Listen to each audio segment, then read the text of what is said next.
নমস্কার, সময় কলকাতায় স্বাগত। টলি হলি বলি নিয়ে সঙ্গে রয়েছে আমি গোপা। বলিউডের প্রথম সারির তারকা অভিনেত্রীদের মধ্যে অন্যতম করিনা কাপুর খান। ক্রাইম ঘরানার সিনেমা সিরিজ হোক বা রোমান্টিক কমেডি অথবা থ্রিলার, যে কোনো ধরনের চরিত্রে সাবলীল বলিউডের বেবো। 21শে সেপ্টেম্বর তার 44তম জন্মদিন। হিন্দি সিনেমার অন্যতম সেরা অভিনেত্রী করিনা একগুচ্ছ ব্লকবাস্টার সিনেমা তিনি দর্শকদের উপহার দিয়েছেন। ঝলমলে পোশাক, তা ওয়েস্টার্ন হোক বা সাবেকি, তিনি প্রতিবারই নজর কাড়েন। ফিল্মি কাপুর পরিবারের রণধীর কাপুর ও ববিতার মেয়ে তিনি। 2012 সালে অভিনেতা সৈফ আলী খানের সঙ্গে গাঁটছড়া বাঁধেন তিনি। বলিউডের সর্বাধিক পারিশ্রমিক প্রাপ্ত অভিনেত্রীদের মধ্যে অন্যতম করিনা। তার মোট সম্পত্তির পরিমাণ 485 কোটি টাকা। সূত্রের খবর, ছবি প্রতি প্রায় 10 থেকে 12 কোটি টাকা পারিশ্রমিক নেন পর্দার গিল। বান্দ্রার সদগুরু সরণের একটি অ্যাপার্টমেন্টে আপাতত সপরিবারে থাকেন করিনা কাপুর খান। সুইজারল্যান্ডে তারকা দম্পতির একটি বিলাসবহুল বাড়ি রয়েছে, যার মূল্য প্রায় 33 কোটি টাকা। এছাড়াও অভিনেত্রীর এক ঝাঁক লাক্সারি গাড়ি রয়েছে। করিনা কাপুর খানকে দেখা যাবে সিঙ্ঘম এগেন ছবিতে। রোহিত শেট্টি পরিচালিত এই ছবিতে অভিনয় করছেন অজয় দেবগন, দীপিকা পাডুকোন সহ আরো অনেকেই।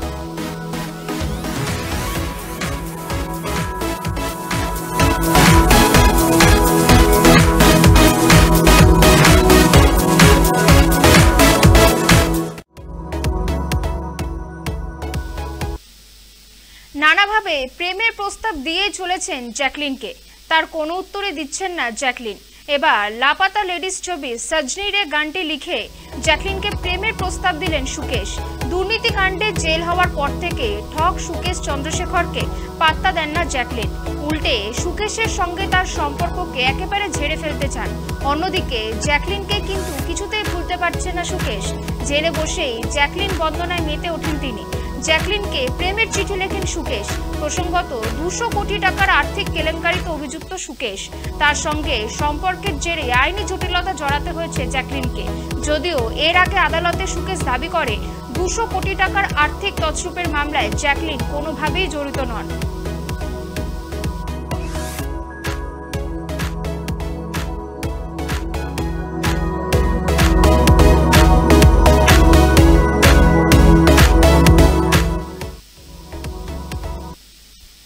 কান বানেগা করোড়পতি সিজন 16 জমে উঠেছে।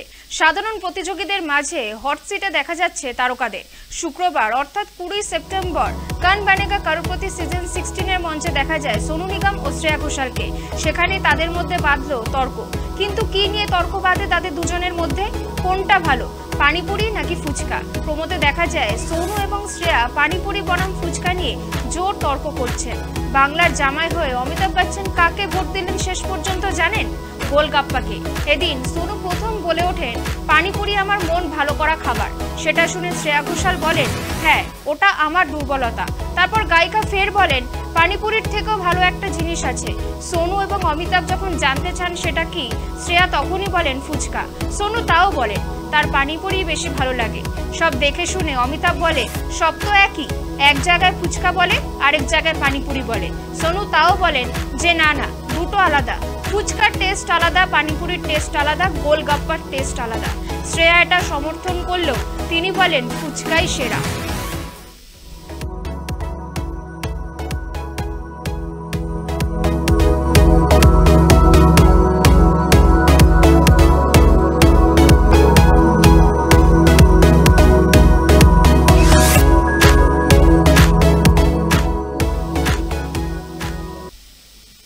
গাড়ি দুর্ঘটনায় গুরুতর আহত বলিউড অভিনেতা পারভিন দাবাস। অভিনেতা ভর্তি রয়েছেন মুম্বাইয়ের বান্দ্রা এলাকার একটি বেসরকারি হাসপাতালে আইসিইউতে। সঙ্গে রয়েছেন তার স্ত্রী অভিনেত্রী প্রীতি ঝাঙ্গিয়ানি। অভিনেতার শারীরিক অবস্থা যথেষ্ট সংকটজনক। সূত্রের খবর, শনিবার ভোরে ভয়াবহ গাড়ি দুর্ঘটনার মুখে পড়েন Parveen. Khosla ka Ghosla, My Name Is Khan, Monsoon Wedding এর মতো জনপ্রিয় ছবিতে অভিনয় করেছেন পারভিন। অভিনয় ছাড়াও পারভিন ফটোগ্রাফার। ব্যক্তিগত জীবনে পারভিন 2008 সালে 23শে মার্চ অভিনেত্রীকে বিয়ে করেন। এরপর 2011 সালে তাদের একটি ছেলে হয়, নাম রাখেন জয়বীর। 2016-তে তাদের দ্বিতীয় সন্তান দেবের জন্ম হয়।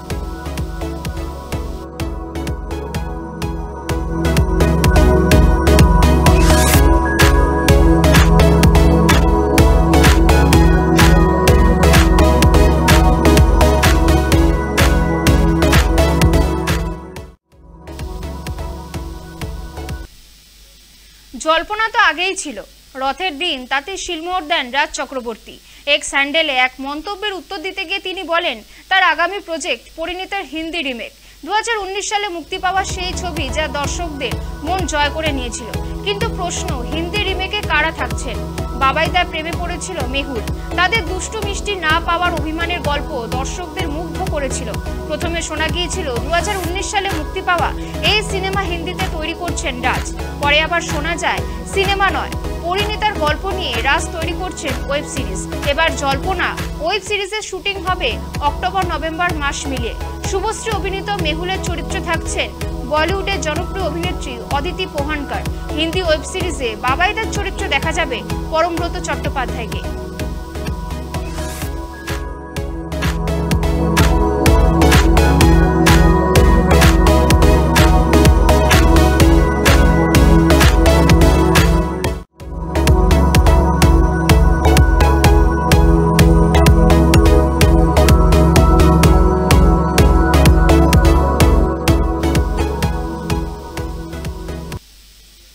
বর্তমানে গোটা দেশ সরব হয়েছে আরজিকর কাণ্ড নিয়ে। পুজোর আবহ জারি আন্দোলন। এই আবহে বেশ কয়েকবারই শোনা গিয়েছে বিভিন্ন শিল্পীকে নিজের অনুষ্ঠান বাতিল করতে। এবার শোনা গেল ডোনা গঙ্গোপাধ্যায় লন্ডনে নিজের নাচের দল নিয়ে অনুষ্ঠান করতে চলেছেন। ষষ্ঠী থেকে দশমী একাধিক জায়গায় অনুষ্ঠান করার কথা তার। প্রতিবাদ ও বিচারের দাবির এই আবহে শক্তি আরাধনায় প্রতিবাদ ও প্রার্থনাকে সঙ্গী করতে চাইছেন নৃত্যশিল্পী। এই প্রতিবাদের আবহে তিনি দুর্গাপুজোর 4 দিন এমন কিছু অনুষ্ঠান করতে চান যার মধ্যে রয়েছে প্রতিবাদ কিংবা প্রার্থনা। তিনি জানান যদি কোনো উদ্যোক্তা এই পরিবর্তনে সম্মত না হন তাহলে তিনি অনুষ্ঠান বাতিল করতেও প্রস্তুত। তিনি আরো বলেন, যারা শিল্পী তারা তো তাদের শিল্পের মাধ্যমেই প্রতিবাদ করবেন, হতে পারে নাচে কিংবা আবৃত্তিতে বা ছবি এঁকে। সেরকম তিনিও নাচের মাধ্যমেই প্রতিবাদে থাকতে চান। ডোনা বলেন এই ভাবনা একা তার নয়, লন্ডনের পুজো উদ্যোক্তাদেরও। তারাও চেয়েছেন এবারের আবাহন কিছুটা অন্যরকম হোক।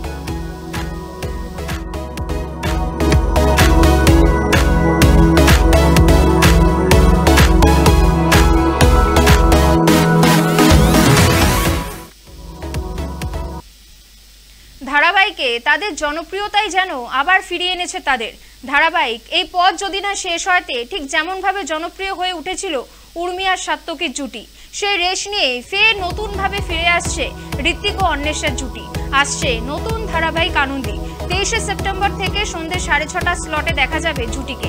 এই ধারাবাহিকের কারণে শেষ হচ্ছে কে প্রথম কাছে এসেছি ধারাবাহিকটি। তবে পুরনো জুটিকে নতুনভাবে দেখার অপেক্ষায় রয়েছেন অনেকেই। এই গল্পে ঋত্বিকের চরিত্রে থাকছেন একজন চিকিৎসক। বাইরে সবার চিকিৎসা করলেও বাড়ির মানুষ ঠাম্মাকে সামান্য ইনজেকশন দেওয়াও তার পক্ষে নাকি অসম্ভব, কিন্তু সেই কার্যত অসাধ্য সাধন করে দেখায় আনন্দী। এই চরিত্রে দেখা যাবে অন্বেষা হাজরাকে। একজন নার্স হয়ে বাড়িতে আসে সে, কিন্তু খুব সহজেই অর্জন করে নেন সবার ভালোবাসা। এই পরিবারের গল্পই ফুটে তোলা হবে ধারাবাহিকে। ইতিমধ্যেই হয়ে গিয়েছে প্রোমোর শুট।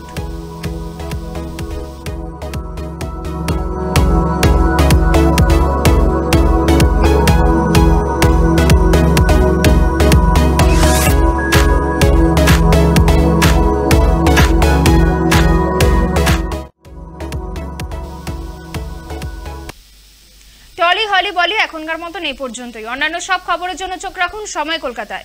সময় বলবে সময়ের কথা।